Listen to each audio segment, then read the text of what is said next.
Level of organisation. Organisation की meaning होती है किसी चीज का बनना।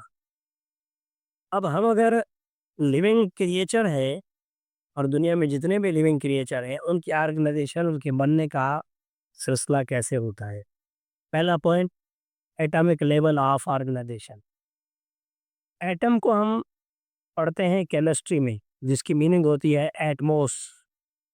एट एटमोस मतलब नॉट नॉट का टेबल। जो चीज ज्यादा हिस्सों में तकसीम ना हो सके उसे एटम कहते हैं। इसके सब पार्टिकल होते हैं, ये आप लोगों ने केमिस्ट्री में पढ़े होंगे। सब particle, electron, proton and neutron. Electron, proton and neutron, negative charge, positive charge and neutral charge. अब हमारा काम इनके साथ नहीं है, हम बायोलॉजी के लेवल में मुताबिक पढ़ेंगे। जब ये सिमिलर एटम कंबाइन होते हैं तो ये तो या तो मैटर बनाते हैं या फिर बनाते हैं एलिमेंट। सिमिलर एटम कंबाइन होकर क्या बनाते हैं, एलिमेंट बनाते हैं। अब हम क्या करेंगे कि बायोलॉजी में कितने एलिमेंट जो है वो नीडेड होते हैं। पहली बात, 100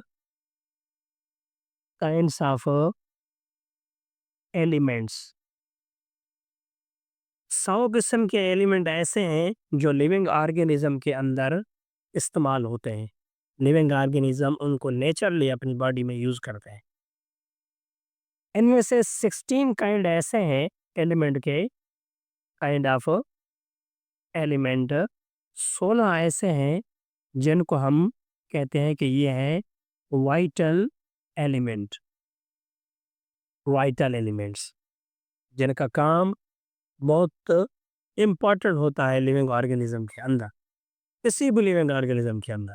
16, इन 16 को जैसे हम वाइटल कह रहे हैं, इनको फंडामेंटल भी कहा जाता है। फंडामेंटल यानी ये बुनियादी एलिमेंट है जो लिविंग के सेल के अंदर, लिविंग की बॉडी के अंदर इनका इम्पोर्टेंट रोल होगा।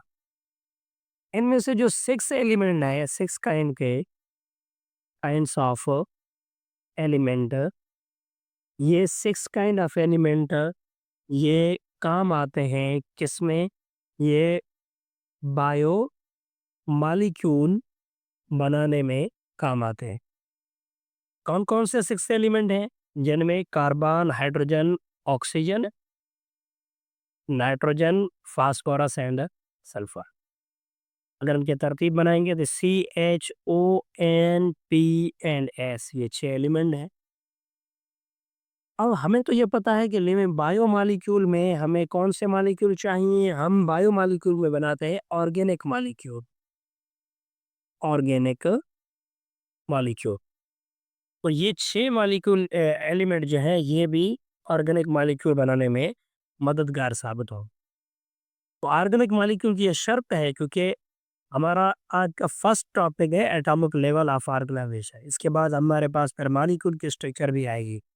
लेकिन मॉलिक्यूल की स्ट्रक्चर पढ़ने के लिए पहले आपको इन सीरीज को याद करना पड़ेगा कि एटम, जिसे नॉट कटेबल या अनडिवाइजिबल इनडिवाइजिबल कहते हैं, इसमें 3 सब पार्टिकल होते हैं, इलेक्ट्रॉन, प्रोटॉन, न्यूट्रॉन।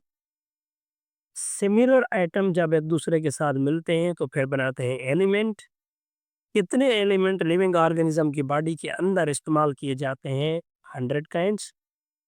उनमें से 16 जो है एलिमेंट वो फंडामेंटल और वाइटल होते हैं, जिनका होना लिविंग ऑर्गेनिज्म की, जानदारों की बॉडी के अंदर बहुत ज़रूरी है। उनमें से 6 काइंड के एलिमेंट ऐसे हैं जो बायोमॉलिक्यूल यानी ऑर्गेनिक मॉलिक्यूल बनाते हैं। कौन कौन से नेम है, बायोमॉलिक्यूल ऑर्गेनिक होंगे, ये बात याद रखिएगा। 6 कौन कौन से हैं, carbon, hydrogen, oxygen, nitrogen, phosphorus, sulphur. और हम ऑर्गेनिक किसको कहते हैं, जिसमें कार्बन का कनेक्शन और अटैचमेंट किसके साथ हो, हाइड्रोजन के साथ। जहाँ कार्बन हाइड्रोजन के साथ होगा वो ऑर्गेनिक होगा, जहाँ पर कार्बन हाइड्रोजन के साथ नहीं होगा, एक्सेप्शन होगी, उसे हम इनऑर्गेनिक कहेंगे। तो ऐसे आपने एक मॉलिक्यूल पढ़ा होगा ग्लूकोज़, तो इसकी फ़ॉर्मूला आप क्या बनाते हैं C6H12O6। अब देखिए कार्बन हाइड्रोजन एक-दूसरे के साथ मौजूद हैं, तो इसका नेम क्या होगा?